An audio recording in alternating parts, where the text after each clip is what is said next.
Ah, sem dúvida é o Pepe. Já viu a esposa dele já marido, rapaz? Ele que não casou ainda, tu vai ver só. Tomando uma água de coco, comendo um camarão, melhor ainda.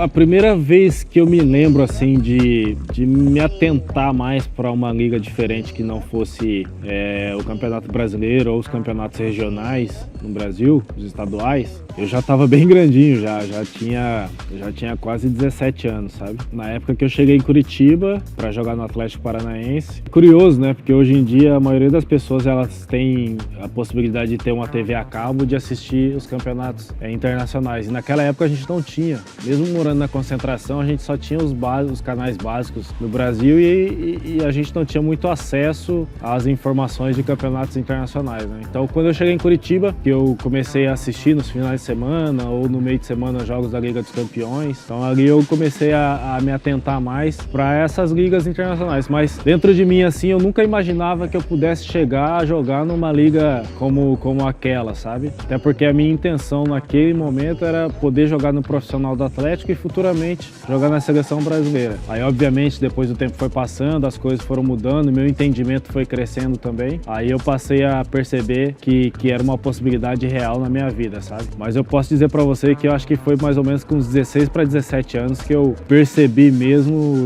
e me atentei para as ligas internacionais.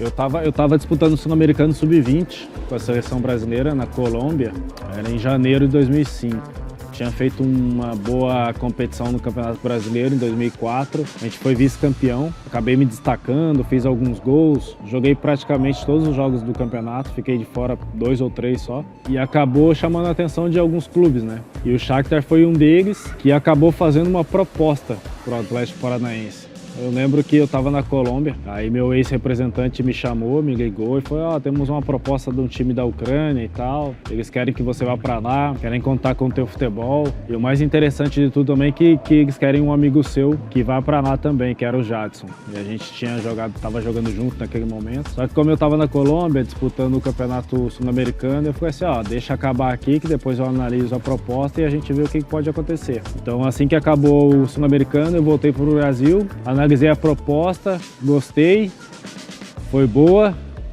Aí eu peguei um avião em Curitiba, fui lá para a Ucrânia para assinar o contrato. Como foi em fevereiro, já tinha fechado a janela de transferência, não era mais possível fazer a inscrição na Copa UEFA e nem no Campeonato Ucraniano. Então eu fiquei emprestado mais 6 meses no Atlético Paranaense. Voltei para Curitiba, joguei a Libertadores. Aí assim que acabou a Libertadores eu viajei para a Ucrânia. E foi ali onde começou a minha história na Europa. Não conhecia nada não conhecia praticamente nada, nem do clube, nem do país, nem da cidade. Foi tudo novo para mim, assim, sabe? A oportunidade de você poder jogar num clube da Europa foi assim uma coisa muito boa para mim. Obviamente que a questão financeira pesou muito naquele momento, não só para mim, mas para o Atlético Paranaense também, que ajudou muito o clube e o dinheiro que entrou foi usado na reforma do centro de treinamento também, posteriormente. E sem dúvida nenhuma, depois que eu cheguei na Ucrânia que eu comecei a conhecer mais da cultura, do país, do povo, e foi assim uma coisa fantástica para mim, porque abriu o meu entendimento para uma nova cultura, para um novo país, para uma nova maneira de se viver. E eu consegui me adaptar muito bem num lugar que é bem difícil, né, de você viver, de se adaptar e tal, por causa do clima, tudo diferente, costumes diferentes e tal. Mas foi assim um processo bem bacana, bem legal mesmo, e era muito novo, muito jovem, cheio de vontade de aprender muita coisa. E graças a Deus que deu tudo certo. Foram 8 anos maravilhosos lá no Shakhtar. Pois é, então, por mais que a gente tivesse a ajuda de tradutores ou de outros jogadores que já estavam lá há mais tempo, o idioma é sempre um tema complicado, né? Porque às vezes você quer fazer alguma coisa sozinho e vai num posto de gasolina, vai num supermercado, quer pedir alguma coisa diferente, vai num restaurante e você se vê sempre preso na necessidade de usar o tradutor ou alguém que precise te ajudar, sabe? Então até que você passe a entender, estudar, é um processo um pouco demorado, assim. Então eu praticamente demorei mais ou menos uns 3 anos para poder dominar bem o idioma, para conseguir me virar sozinho naquilo que eu precisava, sabe? E é um idioma muito diferente do nosso português, né? Muito distinto mesmo. E depois o clima, o inverno, o meu primeiro inverno lá assim, foi tipo assim, aquele inverno de boas-vindas, sabe? Falar assim, ó, chega aí que eu vou te mostrar o que é frio de verdade. E eu lembro que mês de janeiro, quando nós voltamos das férias de dezembro, ficou uma semana lá na Ucrânia treinando, fazendo exame médico e tal. E foi assim um dos invernos mais rigorosos da Europa naquele ano, sabe? E a Ucrânia chegou a bater assim, né, temperaturas de 26, 27 graus negativos durante o dia, durante a noite. Era uma coisa assim muito difícil mesmo.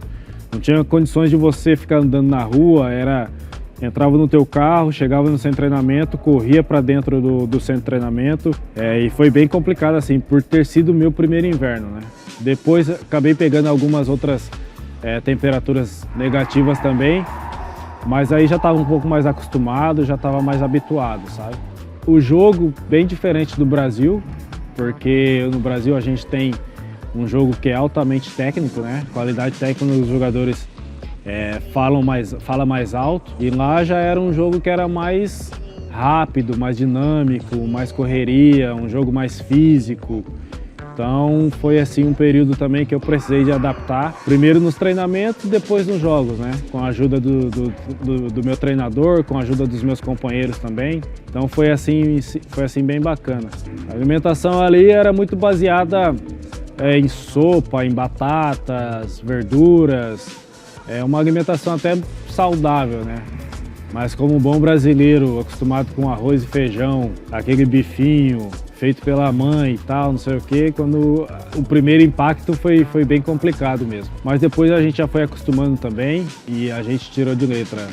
Minha esposa, que foi junto comigo na época, a gente era bem jovem também, a gente acabou se acostumando com a comida de lá, a gente tentava fazer o que era mais parecido com o brasileiro, que tinha de possível para fazer mais parecido com o brasileiro também, com a comida brasileira. E depois você vai criando o hábito também de jantar fora, né? De comer em restaurante, de tomar café fora, vai mudando totalmente o teu hábito daquele que eu tinha no Brasil quando eu era mais jovem. Então, assim, o processo de adaptação como um todo foi bem bacana, assim, porque você passa daquela parte do sofrimento, do aprendizado, e depois você começa a desfrutar de tudo isso, sabe? Você começa a ver que isso daí é muito gostoso, é muito bacana. Posso dizer assim que você acaba evoluindo não só como profissional, mas como pessoa também.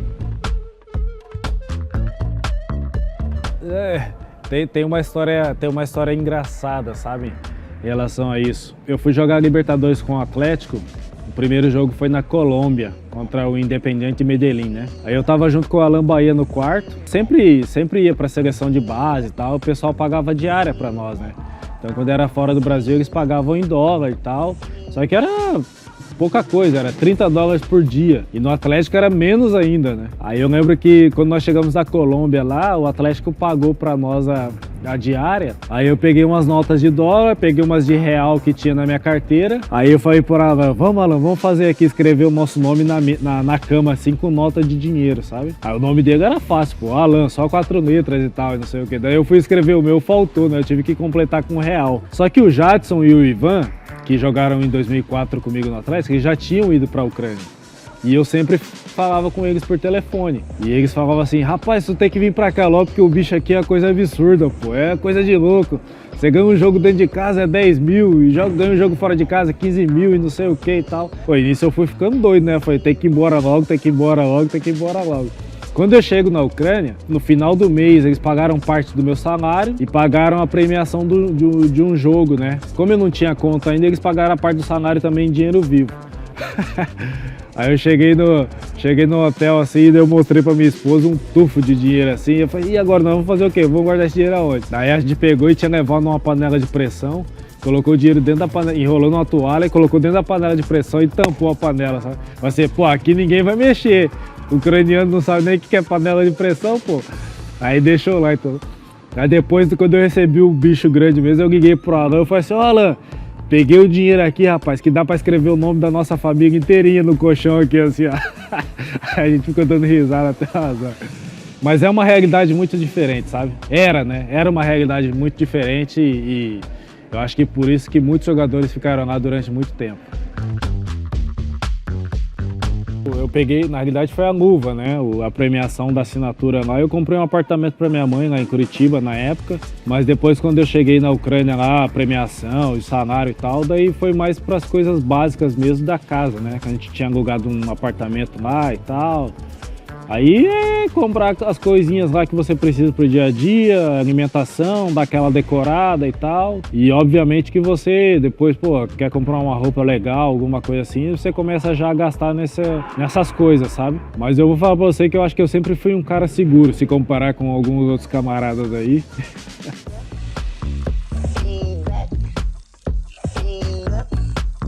Eu lembro que na época o Elano ele começou a ser convocado para a seleção, né? Em 2006, mais ou menos. Ele começou a ser convocado para a seleção brasileira e logo após a Copa do Mundo, né? Então aquele ciclo novo para a Copa de 2010.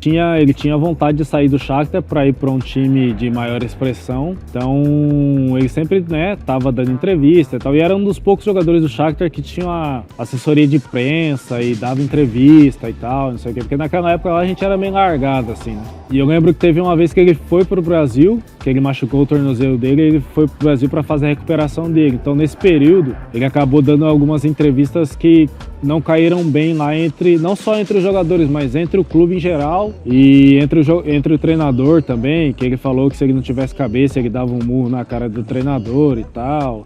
Aí citou essa questão da água preta que saía da torneira e tal, não sei o quê. Era uma coisa bem pessoal e particular dele, né? Obviamente que na época que a gente chegou lá, a gente realmente não tinha, assim, os melhores imóveis disponíveis, sabe? Eram imóveis, assim, de médio porte, que não era, assim, as mansões que hoje em dia você vê os jogadores vivendo e tal. Então eu morei num apartamento que era no 7º andar de um prédio e não tinha elevador, não tinha garagem para guardar o carro. Então você tinha que subir de escada, ia no mercado, voltava com sacolas e tal, e tinha que subir a 7 andares de escada. Então aquelas coisinhas assim que você passa aquela dificuldade no começo, mas daí depende de cada um, de que maneira e de que forma você encara essa dificuldade, sabe? Nesse caso daí o Elano, né, realmente deu essa entrevista e citou isso, falou isso e tal.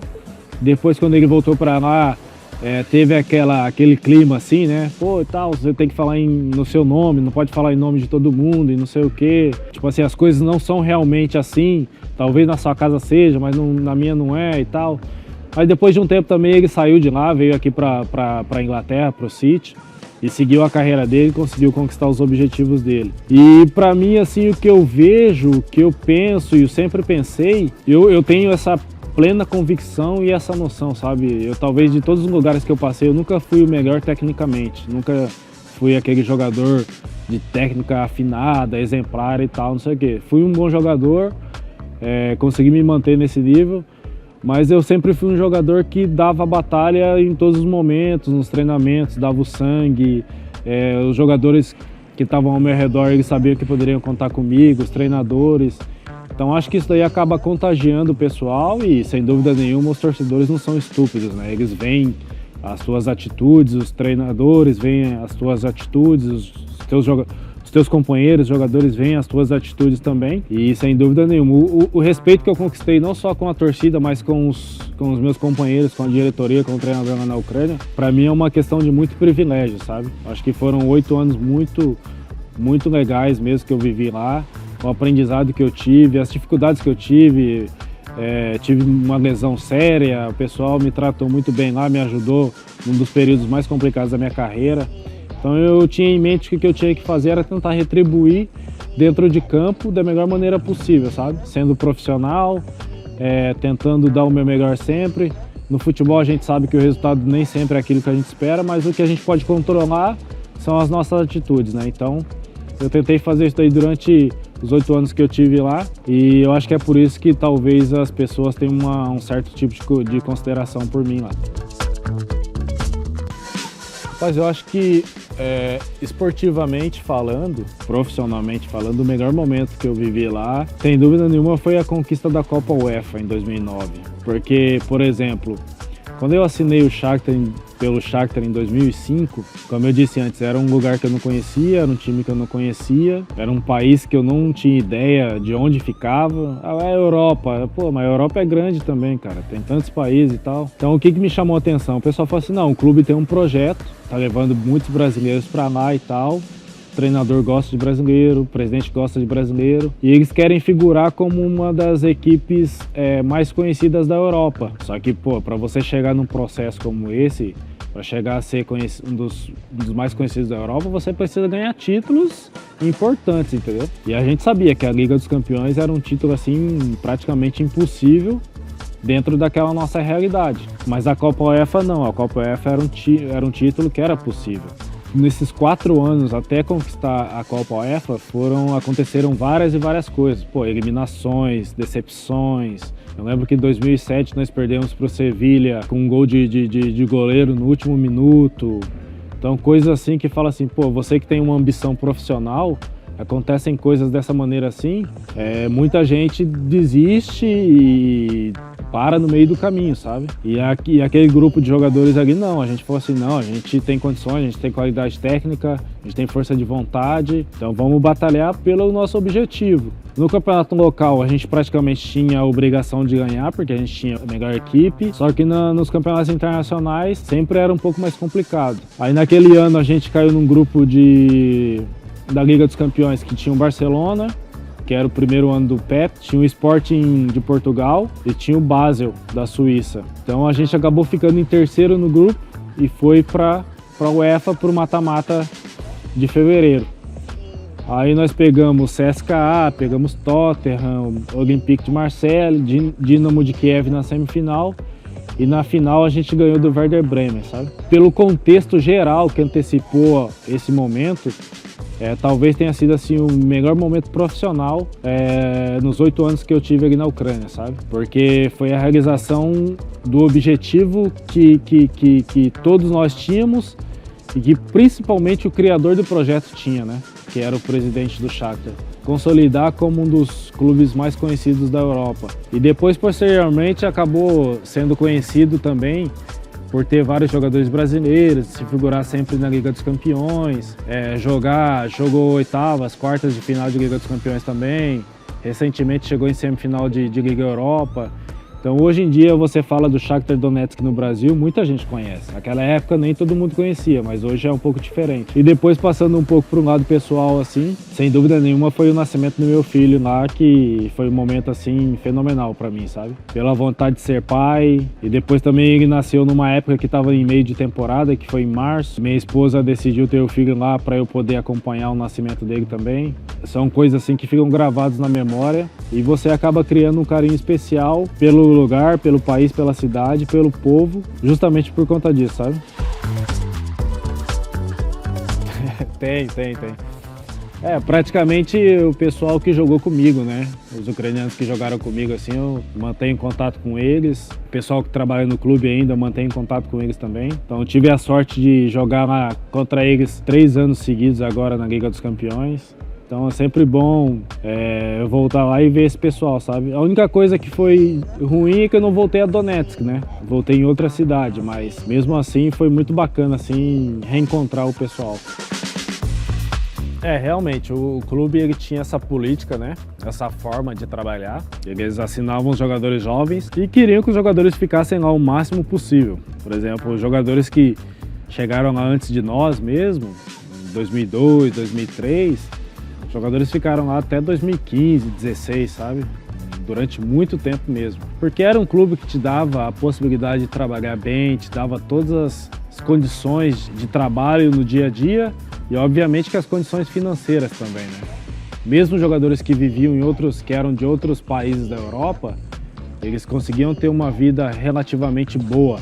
na parte financeira. Então, para eles era muito cômodo estar ali. E eu acredito que a única diferença entre eles e nós brasileiros era a nossa ambição de poder jogar numa liga maior e melhor e sempre visando uma possibilidade de convocação para a seleção brasileira, né? Eu acho que talvez essa seja a diferença. E sem dúvida nenhuma, das vezes que chegaram propostas para mim ou para outros jogadores, o clube sempre fazia de uma maneira que eles ficassem seguros juridicamente, porque eles tinham os contratos, né? E então a multa era muito alta, geralmente os clubes que vinham não queriam pagar esse dinheiro todo, então pediam sempre para nós encontrar uma forma litigiosa para poder sair do Shakhtar. Eu recebi uma proposta uma vez e eu falei assim, meu amigo, se tu quer me comprar, tu vem, paga e leva. Eu não vou entrar uma disputa legal com o clube para fazer a tua vontade, porque eu até nem sei o que eu vou encontrar lá na frente, sabe? Mas sem dúvida nenhuma, acredito que muitos jogadores já receberam ofertas desse jeito e dessa maneira, sabe? Só que quando aconteceu a minha transferência, depois de 8 anos, a melhor maneira que eu encontrei de tentar convencê-los foi conversando. Então eu consegui 2 reuniões com o presidente, algumas outras reuniões com o diretor também, falei com o treinador e expus para eles a minha vontade e o meu desejo profissional, que era poder jogar numa liga maior, que era uma vitrine maior, para consequentemente ser convocado para a seleção brasileira. E obviamente que eles colocaram na mesa a realidade. Falaram assim, se eles pagarem o que nós estamos pedindo, você pode ir, não tem problema nenhum. Então foi onde o City deu o passo, acabou concordando, pagou e deu certo a transferência. Vou falar para você que não foi um processo fácil e eu acredito que com outros jogadores também não tenha sido, sabe? E essa é a maneira que eles trabalham, é a maneira que eles atuam. Eu acho que todos nós sabíamos que era dessa forma. E cada um tentou encontrar uma maneira melhor para si, para poder sair de lá. O William foi pago a multa dele quando ele foi para a Rússia. A minha não chegou a ser paga a multa, mas foi um valor bem alto também. E depois alguns jogadores que saíram posteriormente tiveram a sua maneira também de negociar e convencer o clube a vender. Rapaz, eu acho que uma coisa positiva das coisas quando acontecem, quando o sucesso acontece na nossa vida, assim, é meio que você não sabe o que você vai enfrentar pela frente, sabe? O que vai acontecer, assim. Tô indo, mas não sei o que vai acontecer, então eu tô disposto para enfrentar qualquer coisa. Por mais que a Liga Inglesa hoje seja uma das mais vistas do cenário, né, das competições domésticas, talvez ela seja uma das mais vistas do mundo, eu acompanhava bem pouco, assim, sabe? Até porque a questão de horário, de sempre final de semana você tá jogando e às vezes não tinha como você acompanhar, era um jogo ou outro só. E eu era muito vidrado na Liga dos Campeões, até porque jogava lá no Shakhtar e tal, e acompanhava muito mais a Liga dos Campeões do que propriamente a Liga Inglesa. E de repente eu me vejo com a possibilidade de transferência para o Manchester City, que também um dos principais pontos da proposta foi essa questão do projeto grandioso que eles tinham, de figurar entre um dos maiores clubes da Europa da atualidade, só que de uma maneira diferente, que é uma maneira que gostariam de jogar um futebol que agradasse a quem assistisse o City, sabe? Então isso daí acabou chamando minha atenção também, sabe? Claro, a questão, né, do acerto financeiro entre os dois clubes, que poucos times poderiam pagar aquilo que o City pagou para o Shakhtar, ou concordariam de pagar. E isso daí, para mim, assim, foi uma coisa maravilhosa, porque eu cheguei e falei assim, pô, tô indo para Inglaterra, a fama da Inglaterra, o futebol bruto, não sei o que, força, isso, aquilo, futebol aéreo. E quando eu chego aqui com um treinador chileno, que trabalhou durante muito tempo na Espanha, que a base de jogo dele era o jogo bem jogado e bola no chão, então a minha adaptação acabou sendo muito mais fácil do que eu esperava, sabe? A partir daquele momento eu falei assim, não, aqui eu tenho que jogar bem para fazer acontecer tudo aquilo que foi investido em mim, tudo aquilo que foi cobrado e toda a confiança que foi depositada, sabe? Então, sem dúvida nenhuma, esse processo de transição, meio sem saber o que me esperava pela frente aqui, fez com que eu tivesse uma gana muito maior, assim, para chegar aqui e fazer bem o meu papel e o meu trabalho, sabe? E graças a Deus as coisas começaram muito bem lá em 2013.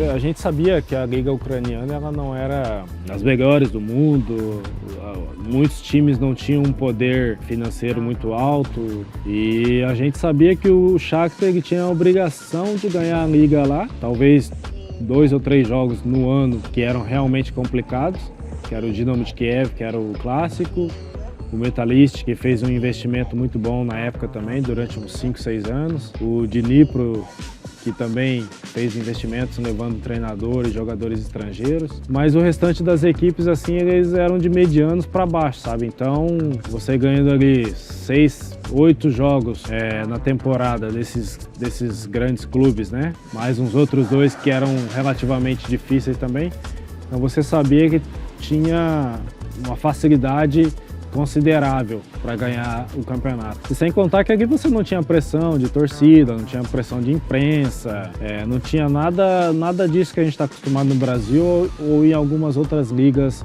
europeias, né? Então, por isso que eu falei, né? Ali era mais ou menos você navegar em águas calmas, porque você sabia que você ia chegar do outro lado sem problema nenhum, sabe? E de repente você vem para uma liga onde as coisas são mais agitadas, o nível dos adversários é diferente, todos os times aqui têm um poder financeiro alto, grande, de poder contratar bons jogadores, bons treinadores. É uma liga que ela é diferente em relação às outras, porque ela é muito mais intensa.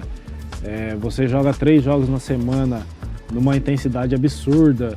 Então você tem que se preparar de uma maneira melhor, tem que se preparar de uma maneira diferente do que era feito lá na Ucrânia, sabe? Então talvez sejam essas as principais diferenças entre as duas ligas. Talvez eu consiga encontrar esses termos assim para tentar definir a diferença entre as duas. Eu gosto sempre de dizer assim que os títulos são sempre especiais, né? Mas por que título e tal? Obviamente que o título é especial para todo mundo. Só que é aquele momento quando você levanta um troféu assim, que você olha para trás e vê por tudo que você passou até chegar o momento da vitória, né? Então, e acaba sendo especial por conta disso, por todas as dificuldades. Pô, vai treinar aquela chuva batendo na cara, neve batendo na cara. Ou então uma lesão, você correndo contra o tempo para tentar voltar o mais rápido possível, tendo que se provar todos os dias, mostrar que você merece ter um lugar no time. Então a disputa é muito grande pela qualidade dos jogadores que nós temos. Então são várias e várias coisas, vários fatores, assim, sabe? Então acho que cada título assim tem um sabor especial. E o primeiro, sem dúvida, foi muito especial porque quando você é contratado, o pessoal fala assim, poxa, a gente tá te contratando para ganhar títulos. Aí quando você consegue já de cara, no primeiro ano, conquistar um título importante como é a Premier League, você fala assim, puta, fantástico, maravilhoso, mas não posso parar por aqui, tem que continuar em frente, continuar seguindo, sabe? Aí de repente você passa por um ano difícil, complicado, aí o seguinte de novo, assim, não, nós temos que voltar e tal, não sei o quê. Aí tem a troca de treinador e chega sangue novo, jogadores novos. Daí te dá um ânimo maior também, renova as tuas energias, sabe? E de repente a gente consegue ganhar 2 títulos assim de formas fantásticas, sabe? Primeira vez na história fazendo 100 pontos na Premier League. No ano seguinte disputando tete a tete com o Liverpool, que é um super time, e você consegue ganhar por 1 gol de diferença. Então tudo isso daí remete a você falar assim, putz, olha o que aconteceu até a gente chegar nesse momento, sabe? O processo todo até chegar aqui. Muita coisa aconteceu, muitos altos e baixos, muito sofrimento. E quando você levanta aquele troféu, fala assim, puta, valeu a pena, cara, valeu a pena. Eu passaria tudo de novo para chegar nesse momento de levantar esse troféu aqui e ser consagrado campeão, sabe? Então acho que esses momentos assim são inexplicáveis, realmente fica gravado na memória do jogador. É uma coisa que te dá uma gasolina a mais para seguir em frente buscando o título, né? Uma vez um repórter me perguntou, pô, não cansa de ganhar, não? Eu falei assim, não, completamente ao contrário. A vitória, ela te dá ainda mais energia para seguir em frente buscando vitórias, que é muito melhor você estar ganhando do que estar só perdendo, pô, não adianta. Sem dúvida, os títulos aqui que a gente conquistou nesses anos aqui, foram assim momentos incríveis que eu não trocaria por nada nesse mundo. talvez vai ser engraçado isso que eu vou falar pra vocês. Eu costumo dizer assim que quem tá no meio do furacão tem uma visão diferente de quem tá de fora, né? Assim, um ponto de vista e um olhar diferente. Às vezes quando você tá no meio do furacão ali, você não tem a percepção e o entendimento das coisas que estão acontecendo, né? Você tá sendo chacoalhado de um lado pro outro e tal, e você não... E realmente eu acho que vai demorar um tempo ainda pra cair a ficha, sabe? Daqui uns anos, quando eu me aposentar e começar a olhar um pouco mais para trás do que foi feito, o que aconteceu e tal. Porque até agora você tá numa rotina, numa batida tão grande de pô, temos que ganhar, temos que seguir, vamos em frente e tal. Ganhou hoje, mas tem que me preparar para o próximo jogo e não sei o quê. E é um problema aqui, outro ali que você tem que resolver. Que você não para pensar nessas coisas, sabe? Você não tem tempo para celebrar, você não tem tempo para comemorar. O tempo que você tem que tentar recuperar o mais rápido possível para estar pronto para o próximo, né? Isso aconteceu com a gente em 17, 18, depois 18, 19. Aí você no meio do caminho tem uma decepção ou outra, que é a eliminação de Liga dos Campeões, eliminação de Copa. Só que daí você tem que se reerguer de novo, porque não pode ficar lá no caco. E tipo assim, é muito constante e muito dinâmico, sabe? Então eu acredito que vai demorar um pouco ainda para cair a ficha desse feito que a gente conseguiu aqui em 2018, sabe? Porque quando você fala, pô, ninguém nunca conseguiu e tal, não sei o quê. Pô, cara, tem tantos times bons que já ganharam títulos aqui na Inglaterra, tantos times históricos, e você fazer parte de um time desse assim, talvez numa conversa com o meu neto lá no futuro eu vou poder relembrar desse momento, sabe? Tomando uma água de coco, comendo camarão, melhor ainda.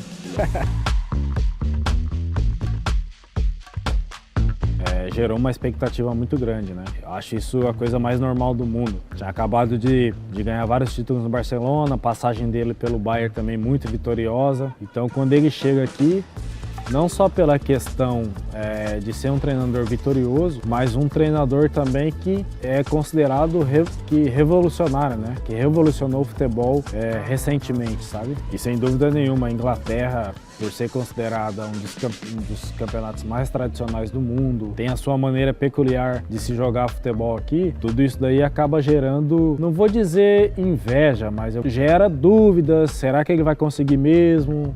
Será que ele vai conseguir fazer os jogadores dele jogarem a maneira que ele quer numa liga que ela é diferente em relação às outras? Porque a liga espanhola é altamente técnica, né? Então, sem dúvida nenhuma, gerou essa dúvida e questionamentos por parte da imprensa, principalmente após o primeiro ano dele, a primeira temporada, que foi onde nós não ganhamos nada, né?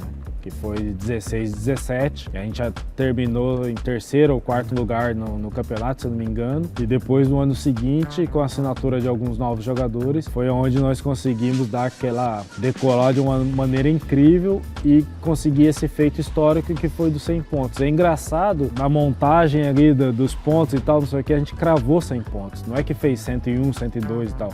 Foram 100 pontos redondos mesmo, sabe? Então por isso que o pessoal acaba chamando o time de Centurions, né? Depois no ano seguinte a gente fez 98 pontos, então você fazer 198 pontos em 2 temporadas é muito difícil para qualquer clube do mundo. E depois, obviamente, o Liverpool ganhou a temporada passada, mas não conseguiu superar os 100 pontos. Tinha tudo para superar, mas acabou não superando. Então, não vou dizer para você que serviu de motivação, porque é igual eu falo para os jogadores que estão ao meu redor, falo assim, cara, a gente não pode ficar esperando que a motivação venha de fora. A motivação tem que sair daqui e você tem que fazer a tua própria motivação e tal. Cada um tem a sua maneira. Só que a partir do momento que você entra em campo, você entra lá para ganhar, para batalhar, e você tem que dar o teu melhor e vamos seguir em frente para conquistar aquilo que a gente precisa, entendeu?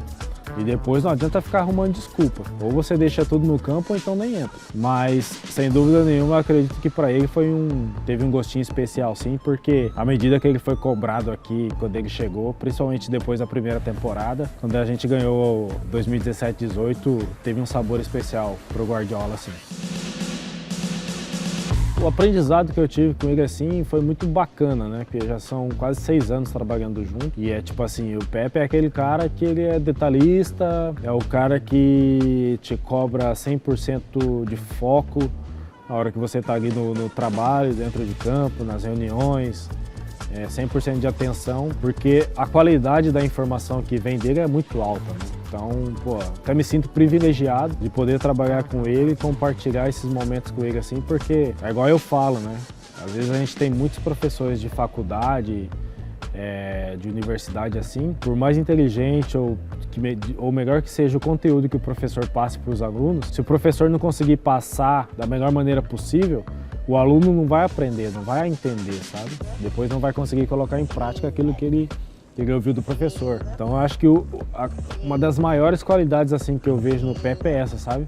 Essa facilidade que ele tem de poder transmitir e passar para os seus comandados a mensagem que ele quer passar, sabe? Seja técnica, tática, na questão esportiva e num idioma diferente, né? Que não é fácil também, né? Não é o seu primeiro idioma e tal. Então, sem dúvida nenhuma, nesses 6 anos assim, puxa, eu aprendi muita coisa mesmo e o nosso convívio assim, ele é bem bacana, sabe?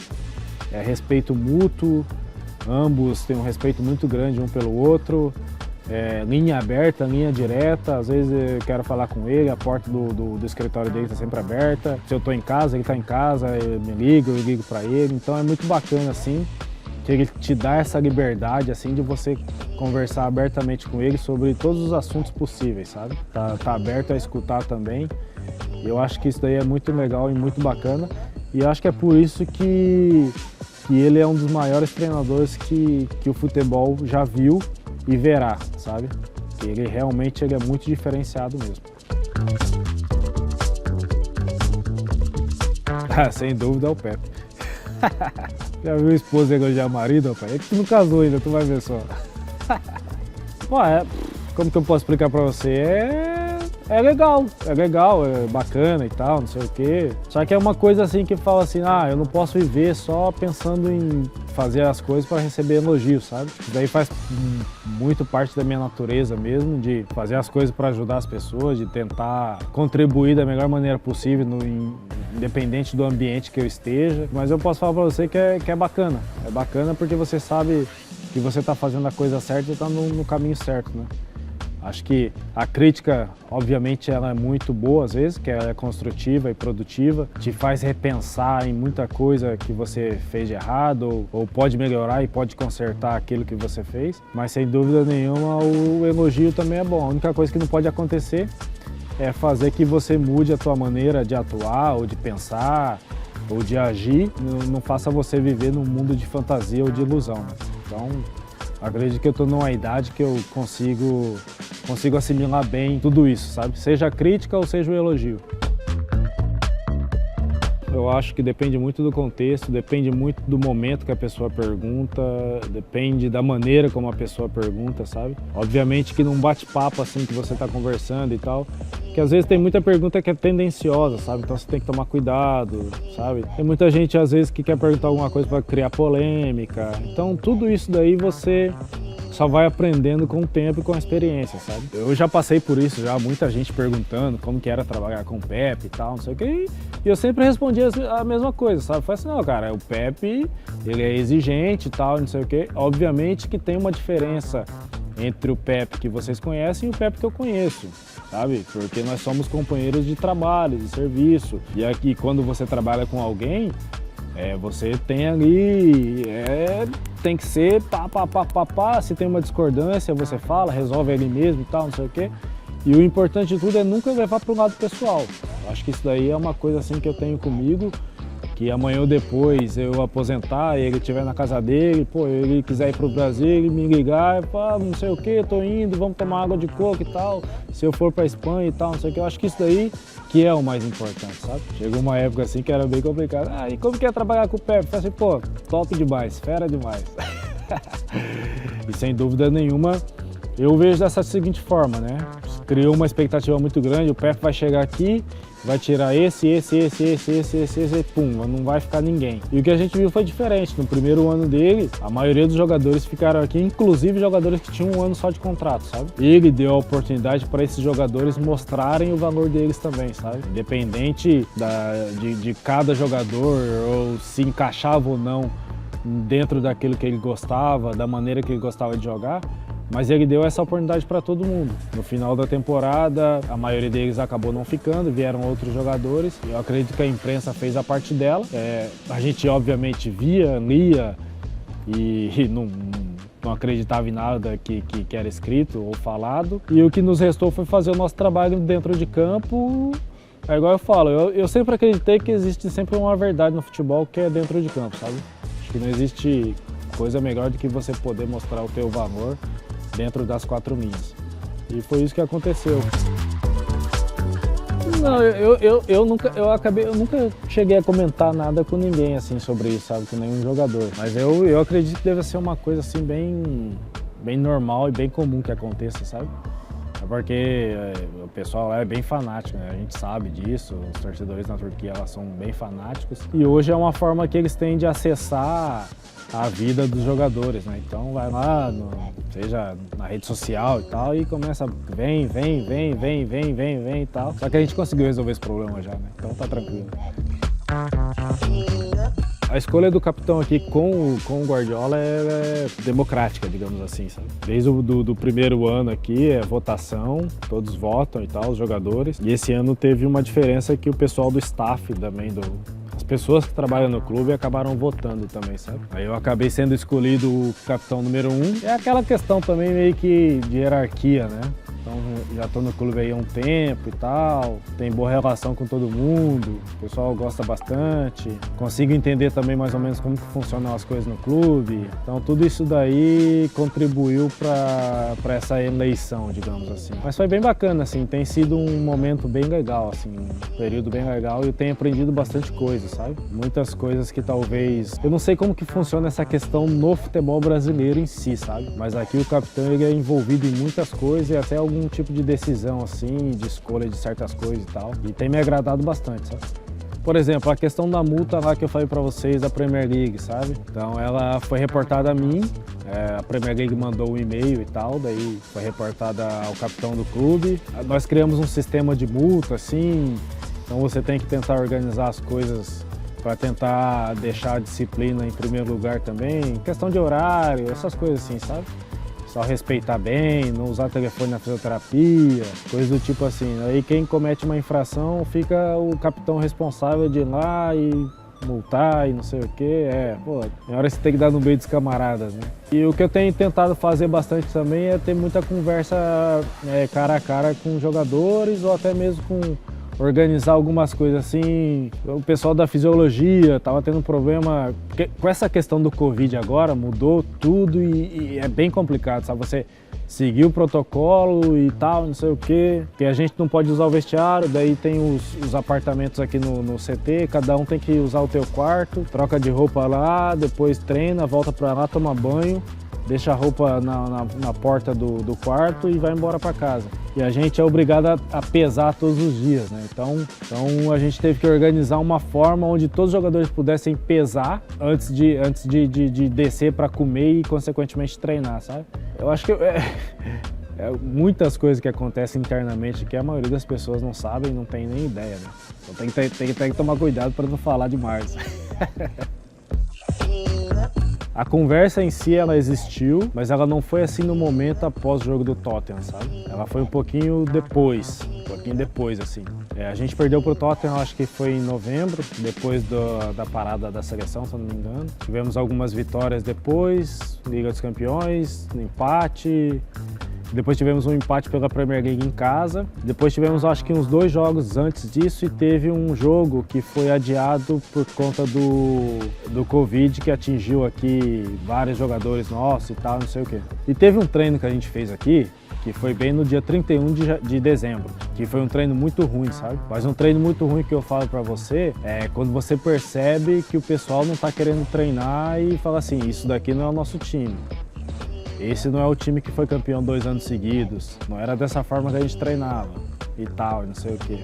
Tive uma conversa com o treinador e foi bem pesada, sabe? O treinador me chamou lá, me cobrou, você é o líder do pessoal e tal, não sei o quê. Eu não aceito, porque uma das coisas que eu sempre cobrei foi 100% dentro de campo e tal, no treinamento, isso, aquilo. Se alguém não quiser treinar, pode chegar aqui e pedir para ficar aqui dentro, fazer alguma coisa e tal, mas a partir do momento que você entra em campo, é 100%, não tem conversa não tem negociação. Aí eu fui para casa, era véspera de ano novo e tal, não sei o que, minha família tava toda aqui, veio do Brasil para cá e tal. Passei uma noite legal assim, mas aquilo não saiu da minha cabeça, sabe? Não saiu da minha cabeça. E no dia seguinte a gente ia treinar de manhã. No dia 1º. Aí eu acordei de manhã, às 7 horas da manhã, mandei mensagem pro team manager, Foi para ele, marca uma reunião com os jogadores lá que eu preciso de falar alguma coisa para eles. Né? Aí cheguei de manhã aqui antes do treinamento, avisa o treinador que talvez a gente vai começar o treino hoje um pouquinho mais tarde. E a gente se reuniu e eu falei abertamente para eles, né? Então falei que algumas coisas eram inadmissíveis, assim. O comportamento de jogadores que não corriam no treinamento, porque na realidade o que você faz no treino reflete depois no jogo, sabe? Então se você vai treinar bem 100%, depois você vai jogar bem e vai jogar 100%. Se você treinar mal, você não vai conseguir. Mas a questão de treinar mal não é aquela questão que você tenta fazer a coisa e não dá certo. É aquela questão da tua linguagem corporal, entendeu? Que você não mostra o interesse, que você, sabe, dá aquele migué falando português, claro. Então a gente teve uma conversa muito franca, muito honesta mesmo. Eu puxei a palavra, depois alguns outros jogadores falaram, conversaram. Porque a gente estava ainda no momento da temporada onde a gente conseguiria dar a volta por cima. A gente poderia dar a volta por cima. Porque com a qualidade que nós temos dos jogadores, do time que nós temos, poxa vida, é a qualidade muito alta. Mas só que isso não é o suficiente. Não era o suficiente. E o mais interessante de tudo isso foi que, tipo assim, todo mundo entendeu e todo mundo aceitou e falou assim, não, a gente precisa mudar a nossa atitude e não tem condições de continuar do jeito que nós estamos jogando. E o jogo seguinte foi contra o Chelsea fora de casa já. Que foi um jogo, um jogo grande, fora de casa, o Chelsea bem pra caramba. E eu falei assim, caramba, se esses caras não correr agora eu tô lascado, velho. Aí eu vou perder toda a moral com esses caras agora. Mas foi bem bacana porque daí, o time correu demais e jogou um futebol. Que obviamente que a gente vê um jogo diferente do restante do público, sabe? Mas quando você vê jogadores, o Sterling, o De Bruyne, quando perdia a bola e corria pra trás assim, quando você tem um time que faz isso daí, cara, a probabilidade de você perder um jogo, ela cai muito, sabe? Então, a partir desse momento aí, todo mundo entendeu o que era preciso fazer para o time ganhar. E, graças a Deus, a gente conseguiu colocar tudo isso em prática, aquilo que foi conversado naquele dia, naquela manhã. Colhemos alguns bons frutos até agora. Eu acho que a cultura inglesa, assim, ela está muito baseada na questão das pessoas gostarem de receber créditos, né? Igual eles falam aqui, crédito, reconhecimento e tal, aquela tipo de coisa. Como se fosse uma forma de você motivar a pessoa a continuar fazendo o trabalho dela. Eu acho que isso aí é interessante, sabe? De você valorizar as pessoas, de valorizar o trabalho das pessoas. Eu acho isso aí muito importante porque, sem dúvida nenhuma, a pessoa, quando ela é valorizada, ela vai ter um ânimo maior para trabalhar, uma alegria maior para trabalhar e, consequentemente, o resultado desse trabalho vai ser muito melhor. E eu, naquele momento, eu vi assim que, esse ano tem sido um ano muito difícil para todo mundo. Muito, muito, muito difícil mesmo. Pessoas que tiveram pessoas infectadas, perderam entes queridos e, sem dúvida nenhuma, eu falei assim, o que eu posso fazer para tentar ajudar a pessoa num momento difícil como esse, sabe? Aí eu tive essa ideia de poder criar, de fazer uma carta, que foi na época do Natal, né? Que aqui a gente sempre faz, né? Os jogadores fazem aquele ratatá que a gente fala no Brasil, pegar um dinheiro e comprar um negocinho ou outro que dá para os funcionários aqui do clube e tal, não sei o quê. Às vezes, você dá alguma coisa para uma pessoa e isso não fica gravado na memória dela. Eu resolvi escrever uma carta falando, né, que talvez esse seja o momento mais difícil da nossa geração e às vezes muita gente não sabe como lidar com isso, sabe? E precisa de um apoio, precisa de uma palavra de ajuda, alguma coisa do tipo assim, sabe? Aí o pessoal imprimiu num cartãozinho de Natal e tal, não sei o quê, e entregou para cada funcionário aqui do prédio do primeiro time. Nós temos em média mais ou menos 75 pessoas que trabalham em vários departamentos diferentes aqui. Então foi entregue a cada um deles, uma lembrancinha assim, né? Eu recebi muito reconhecimento mais pela carta do que propriamente pela lembrança, sabe? Pelas palavras e tal, não sei o quê. Foi no momento também que o time estava naquele alto e baixo e tal, não sei o quê, época de Natal. E parece que uma coisa ajudou a outra, sabe? Porque é interessante, você vê assim, você chega para tomar café de manhã assim, você pede um omelete pro cozinheiro. Da maneira como você pede, da maneira como você trata o cozinheiro, ele vai fazer um omelete maravilhoso para você, sabe? Aquela via de mão dupla, sabe? E tal. E eu sempre acreditei nisso, sabe? A maneira como você trata as pessoas, a maneira as pessoas vão tratar você. E sem dúvida nenhuma que a gente, não pode deixar de valorizar o trabalho de cada um que trabalha aqui no clube, porque são trabalhos fantásticos. A roupa limpa todos os dias, O camarada que faz lá a tua bandagem no teu pé para você ir pro campo, o camarada que prepara a tua água, a tua vitamina, o nutricionista lá que se preocupa com todos os tabletes certinhos lá para você tomar e tal, não sei o quê. A pessoa que limpa a mesa. Então, tipo assim, todas as pessoas que estão dentro do processo, elas precisam ser valorizadas, sabe?